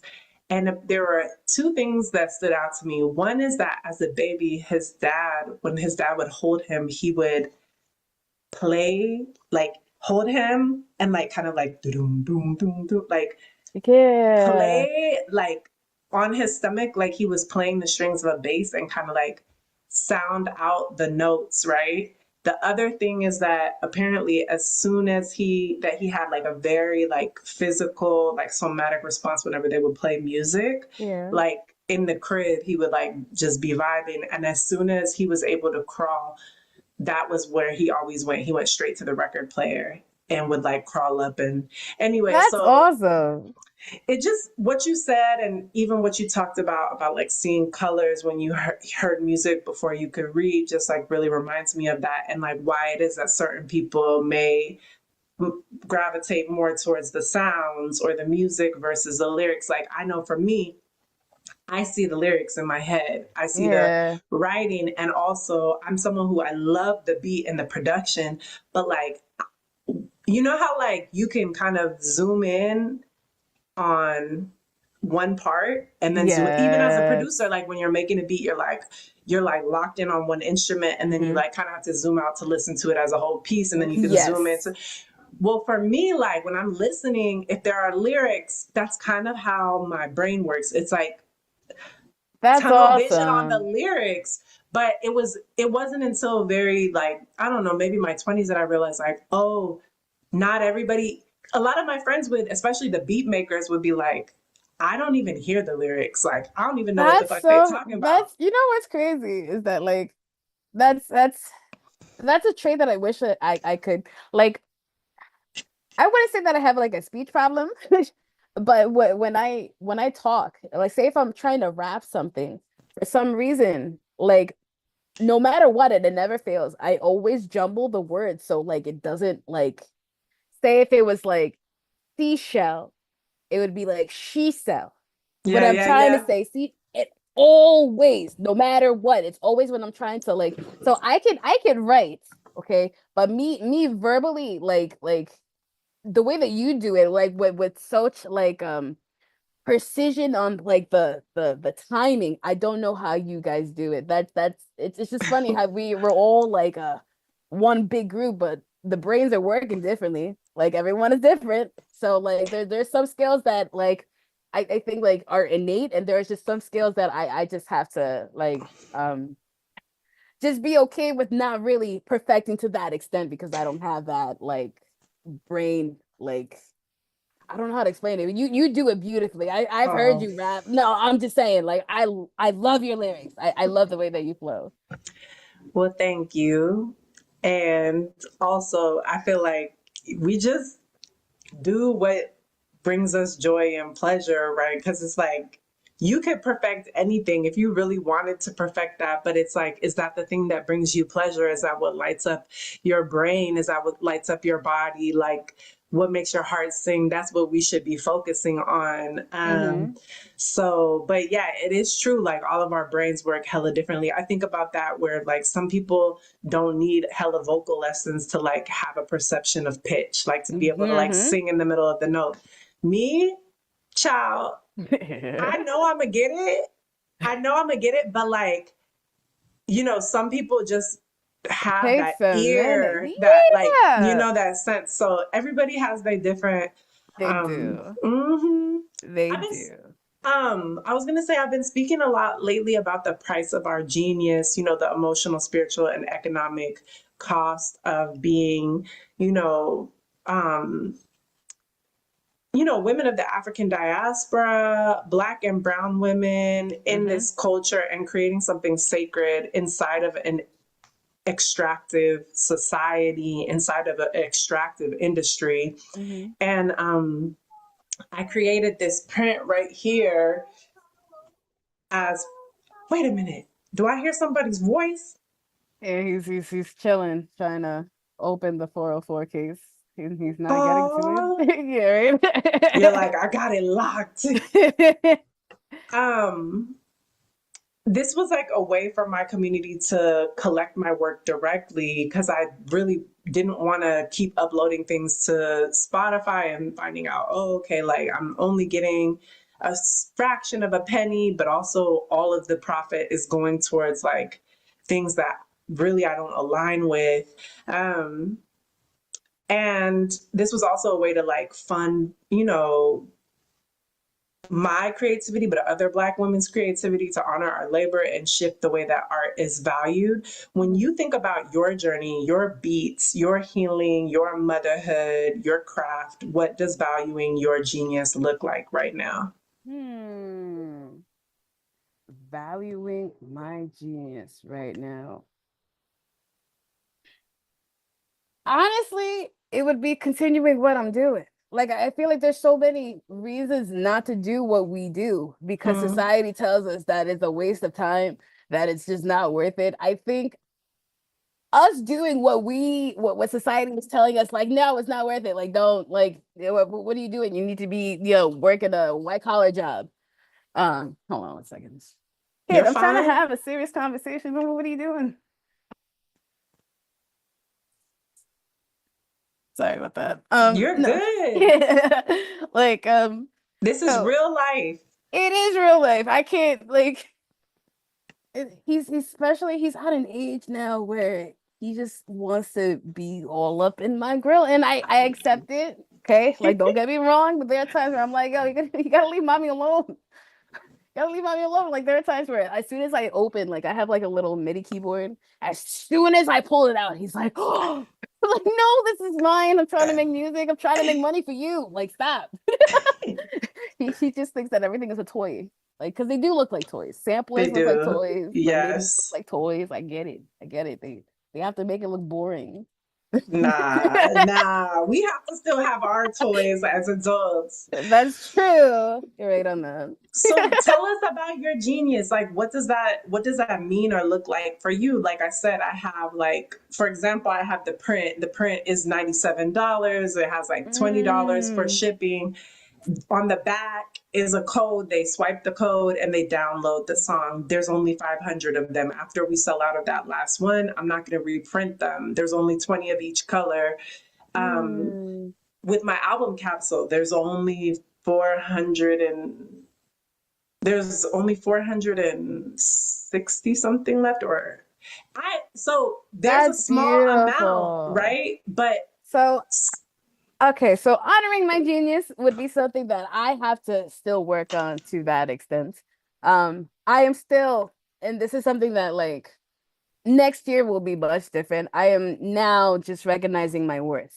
yes, I'm now so like I guess when it comes to the indie music industry, it's not black and white. So you have to kind of like you yep, are the like you are the one who determines how much you're worth.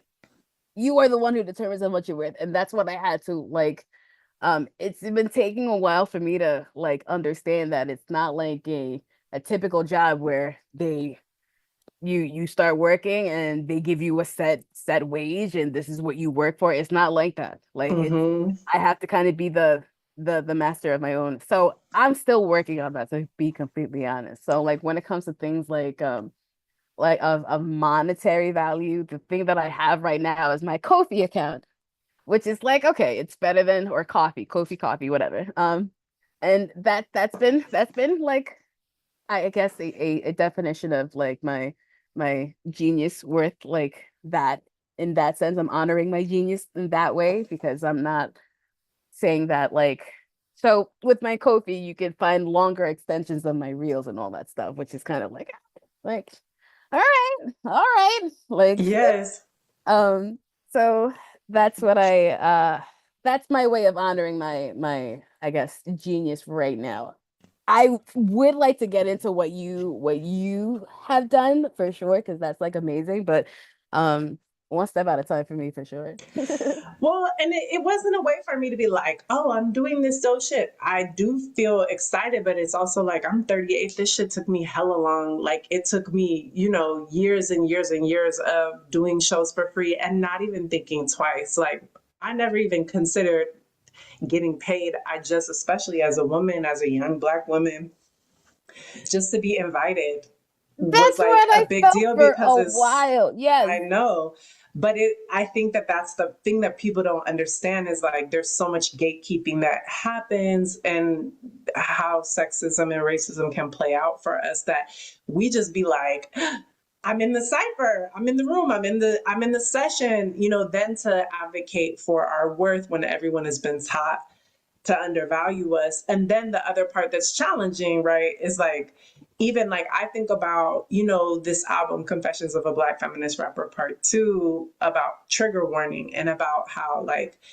one of the things that's been taking a long time to why one of the reasons it's been taking a long time to complete this version is I have all the demos laid out. I have the storyline.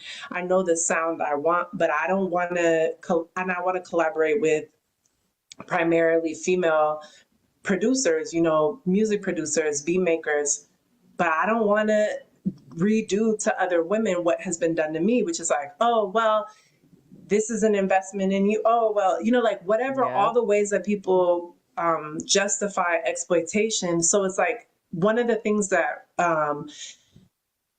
Rachel Rogers is teaching us in the Hello Seven Mastermind and like has helped coach me around is that Mm-hmm. it's like you raise your prices. It's not just people might be like, oh, damn, she stuck up. Like this bitch really thinks I'm going to pay $2,497 for an album capsule. Like when I could just go and listen to all her other music for free or to other artists for free, or I could download their album for whatever, 99 cents or whatever. And it's like, yeah, but y'all don't understand. It's a business model that's really shifting the the it's like an economic statement, it's a political statement, but it's also so that when I get in the studio with the Ellie Rizoa, I can say, what do how much do I pay you on the front end to co-create this beat? In addition to, let's come up with equitable publishing splits, right? But what people don't understand is, because when Vicky Cassis was on here, we were talking about splits and like, what does she think is reasonable for splits with producers? And it's like, but an artist, you can't eat off of splits. Yeah, who knows how long it's gonna be until that shit is placed in a movie or gets picked up or goes on the radio. So just me saying, well, let's do, even if it's like, let's do a 50-50 split, that song may or may not. There are songs that I've done with people where I have 50-50 splits, and what has it generated? It's generated like $50, maybe, if it's really like going in numbers on Spotify and all the other platforms. But what do we pay each other for that time and the labor that happens up front? So that's why things like this, or things like my album capsule, cost a lot of money, because it's like, I want to be able to work with JP and you and Vicky in a way that actually honors my own value. So we have to think about that too. And you're right. That's a very good point. So that you can also say to me, it's going to be $1,000 a beat. It's going to be 25,000 or whatever it is up front, so that, you know what I'm saying? It's almost like we create that ecosystem by raising our prices so that we can then honor each other. So it's not just like, as artists, oh, well, I don't really have, because I'm going to tell you, I don't want nobody else to hit me up about doing some shit for them and tell me they don't have a budget, or they only have $150, or they want me to fly across the country, but they only have $1,000. At this point, it's a hot button for me. Like, I feel disrespected. I'm like, what the fuck? You would never ask anybody else who is a professional to do all this work and travel and labor, but just be like, sorry, we don't have it. Like, I know that's right.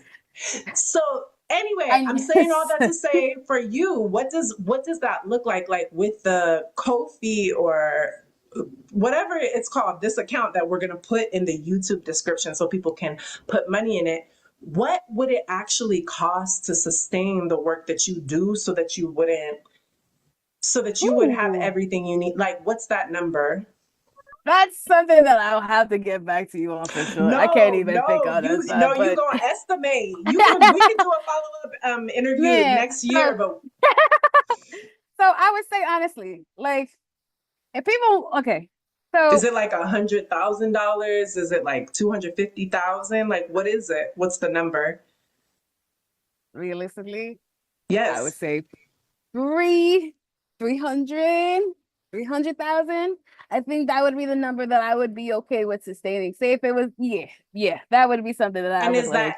Is that annual funding of 300,000, or is that 300,000 spread across 2 years, or what is it? Because I want people to understand this so they stop fucking playing in our faces. You're right. You're absolutely. You know what's funny? I literally, like, that's the conversation I started having yesterday. Yesterday was like, yo, like there were certain projects that I have done and I've completed for people that I was like, wait a minute.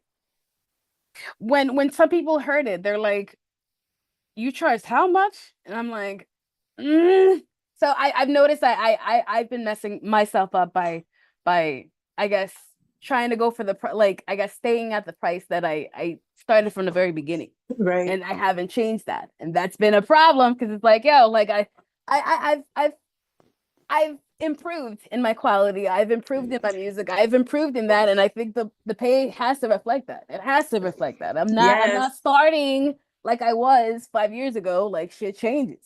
Yes. And it's like, that's another thing too. It's not like I'm used to having the mentality of like, okay, like, you prove your worth by having a degree. Like, the degree tells you how much you should be making. When in reality, it's like, in this kind of setting, you can't do that. Please don't push me. I'm in the middle of an episode interview. Like, I see him in the background. Okay, let me stop being nosy. No, this is good, because again, like I said, like, that is something that when I was teaching full time, I felt like, okay, cool, that'll be easy. I can just take money from my monthly, salary, and I don't necessarily need to be making money off of my music, right? But that's what people don't understand is if we don't pay artists a living wage, we literally rob ourselves of the full like breadth and potential of what that artist could offer and do. And that's why it's like, so like I How do said, we so move the pendulum though? Like, I think it's through things like this. Like okay. for me, I'm like, okay, so some of y'all are acting scared. Like I remember somebody told me like I had sticker shock, I just couldn't do it. And I'm like, but you've known me for, I don't know, you've known me for over 2 decades. I've you've known the way that I show up in community. I show up when there are social justice issues or crises, the way that I invest my time and energy. I think it's a way to disrupt the oppression, especially because women, we're seen as there's so much invisibilized, undervalued, underpaid labor that we do that actually, if we stopped doing it, the world would not function. Like literally, like the survival of the human race is an important job. Like we You're would right. not, so You're like there's right. all these different pieces of labor that we do. And I just think that it's not everyone's going to come with you. Like there's a lot of people who have felt offended, like straight up offended, like what? 1,000, when I was selling it for $1,000, I was like, you can pre-order it for $1,000. And they're like, what? I've never had to pay more than da, da, da. And it's like, right. But you don't understand that there's a multi-billion-dollar business in which some people, there's a company that makes over like millions and millions of dollars per year, sometimes billions, that can loan the artists all this money so that they can sell their product, so that they can manufacture their product in this huge volumes, so that it then can be sold for less. But when you're talking about an independent artist, like I said, for me, it's about integrity. Like it's slowing the process of the release of the album down, but it's like, I want to work with female beat makers, and I don't want to do the same thing to my sisters that's happening to me. Yeah. So I have to figure out how to create an economic model that ensures that I can at least do something that's above average, that would just show them I do respect and value. Like, okay, I wish this was 25,000, but at least I could pay you. The least I could do is pay you 1,000, and then we negotiate a split that you feel honored.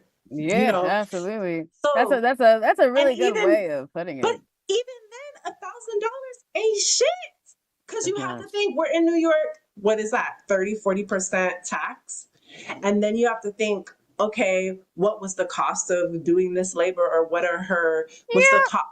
And then you take that out, and what is that? It's like what, $500 maybe?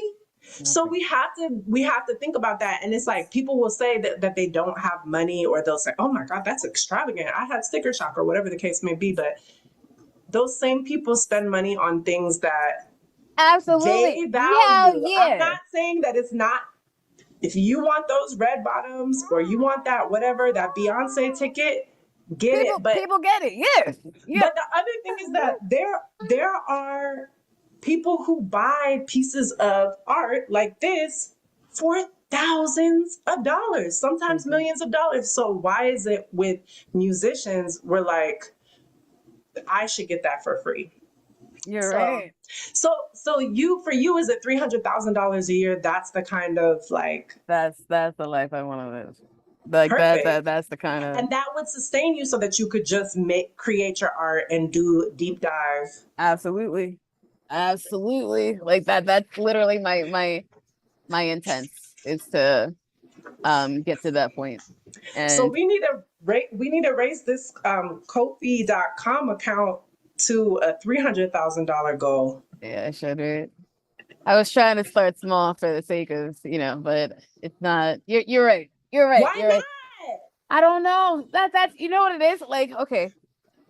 From going from a child that was told not to ask for too much, okay, to someone that's asking for, in the eyes of many, too much is kind of like there's a shock there, but it needs to happen. It needs to happen. It needs to happen because there's no way that like, okay, when I was working as a TA, as a teaching assistant, I was only getting paid like 30 grand a year. It was nothing. Do you know how much like physical, emotional, like just Yes, a I lot? do.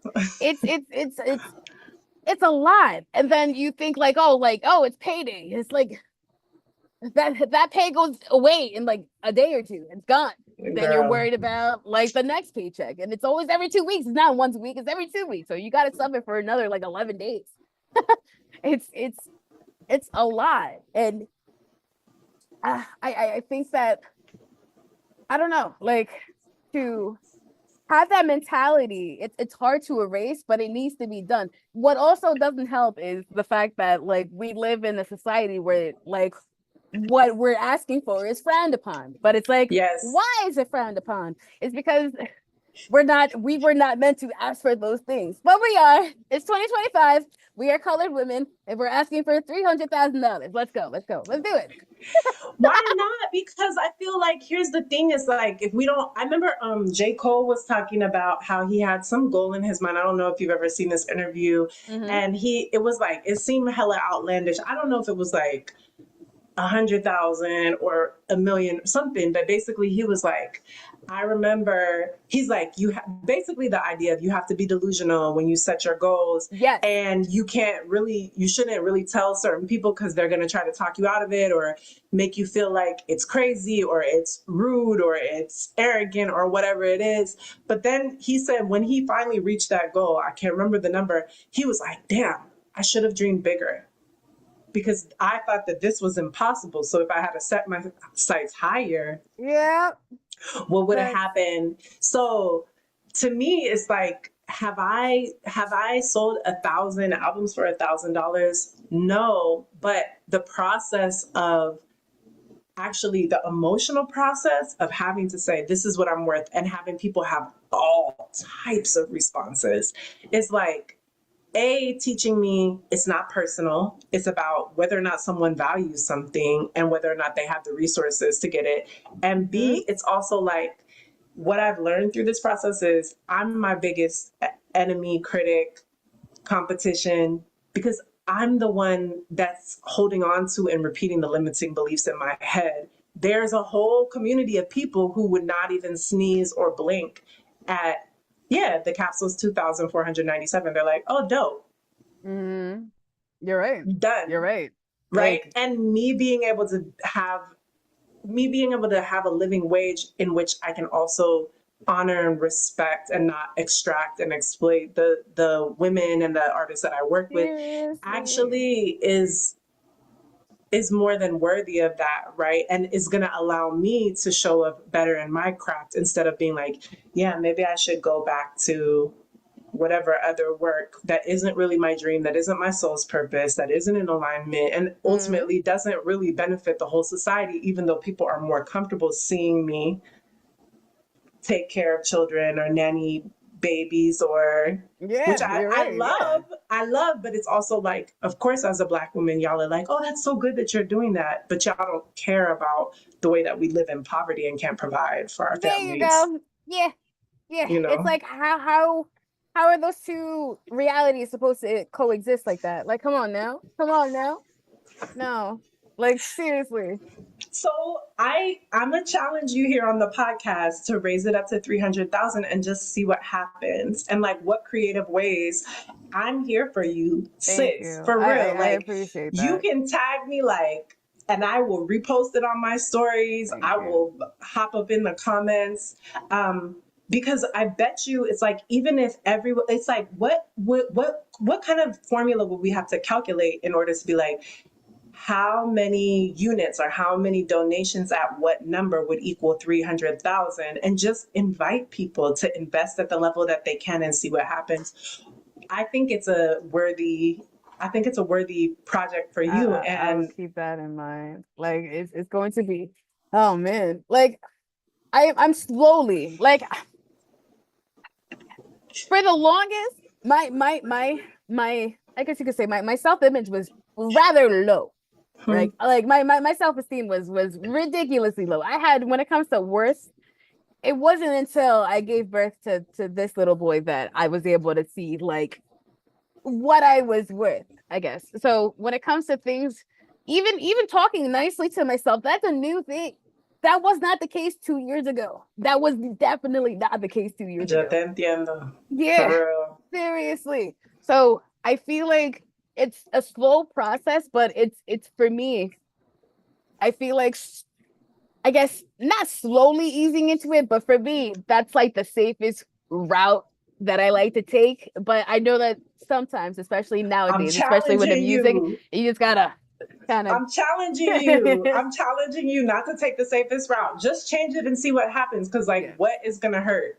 you're It's right. not going to move up slower just because you raise the price. If anything, You're it will move right. up faster. You're right.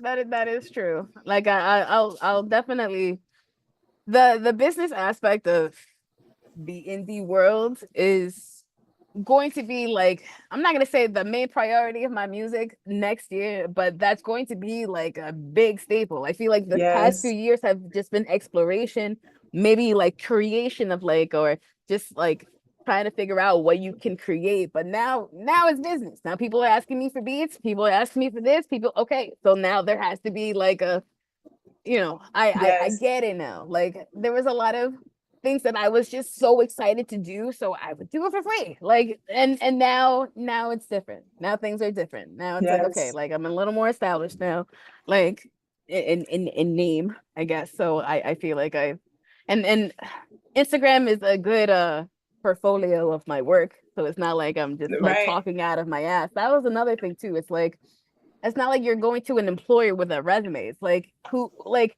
that was another thing is when you set a price and people challenge that, and it's like, how can you prove your worth? And it's like, okay, well, at least I have this. Like I have a portfolio of things that I'm not just like making beats for fun. Like there's some thought into it. But it's hard sometimes, especially when like you just gotta understand like there's tremendous growth that I'm doing within a short period of time. So I got to be proud of myself, but I got to keep going. I got to No, keep you're going. doing so good. And Yeah. I'm not trying to come from a place of like, oh, I figured this out. You should do what I'm doing. No, no, I I don't needed to hear I it. don't know what the fuck I'm doing. I know a lot, but I'm figuring my shit out, and I'm just like wanting the same for like everyone. But I know you've been with us for a minute and a half, and you have a young one. The two final questions are just, what would you say to a woman in hip hop, or a girl who's like really wants to produce? Either she wants to produce but she's kind of intimidated, or Sorry. Yeah. oh, don't apologize. You are working. You are multitasking. Either Get she down, little wants. boy. Get down. Hello. Okay. Like, here it is. Here it is. Here it is, kid. Yeah. Yeah. Go away. Let's go. I'm telling you, so many moms are going to relate to this moment. So I appreciate you sharing it with us. Always. Just what would you say to a woman or girl who's like, I can't do that. That's too hard. It's too technical. It's rocket science.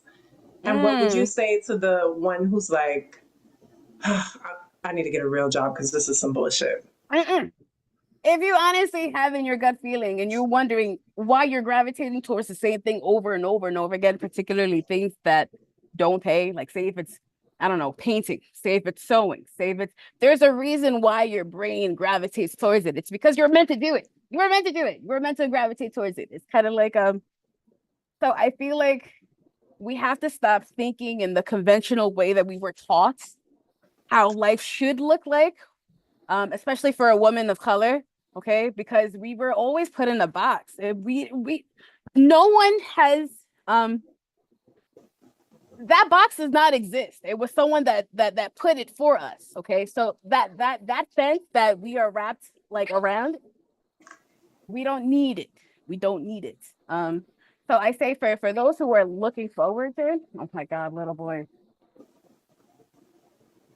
Listen, jeez. So what I would say, honestly, keep going. Keep Yes. going. If it's something that you really want to do, if it's something that you really, really, really think that you were put on this earth to do it, you gotta do it. You gotta Yes. do it. Like I feel like I don't have like a how can I say this? I don't have proof of it, but I honestly feel like whenever I'm making beats, my ancestors are like, yes, do it. Let's go. Like that, I honestly feel it every time I make a beat. I'm like, I'm making someone up there happy as hell right now. So I gotta do it. I got to. That's my way of connecting with other humans. That's my way of connecting with the people who've passed. That's my way of connecting with the fact that life is cyclical. Like life is gonna life, and we gotta do it. Like we got this. We got this. Yes. Okay. And so finally, right now, while people are waiting on you to drop the first volume, while people are waiting on you to drop the first volume of Chop Therapy, um, they can go to, let me pull up Bandcamp, Mhm. Ellie Rizoa.bandcamp.com, and you can download and purchase any of her projects or singles. The last, I'm going to play one more as we tune out, and you feel free if you want to like jump off because I know there's a lot going on. Yeah. But would you prefer El Alma or Fly? Mm.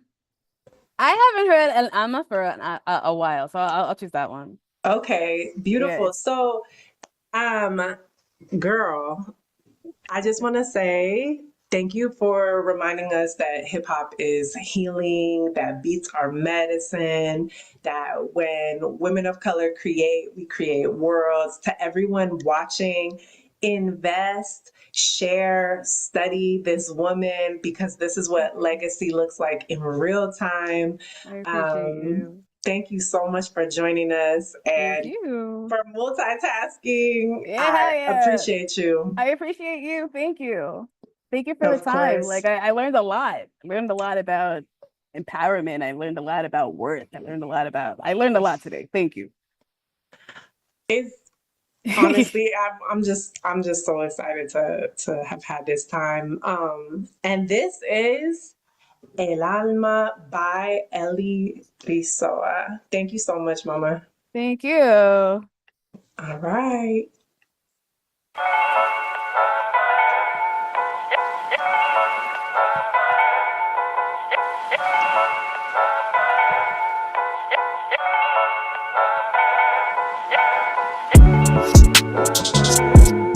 El mundo es nuestro,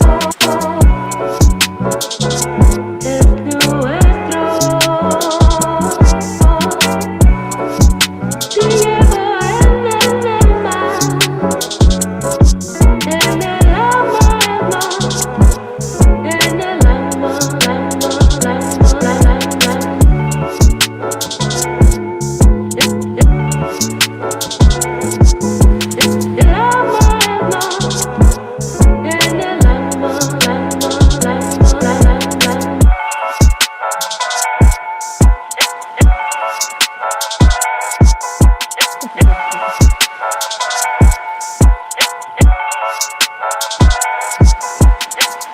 Yes.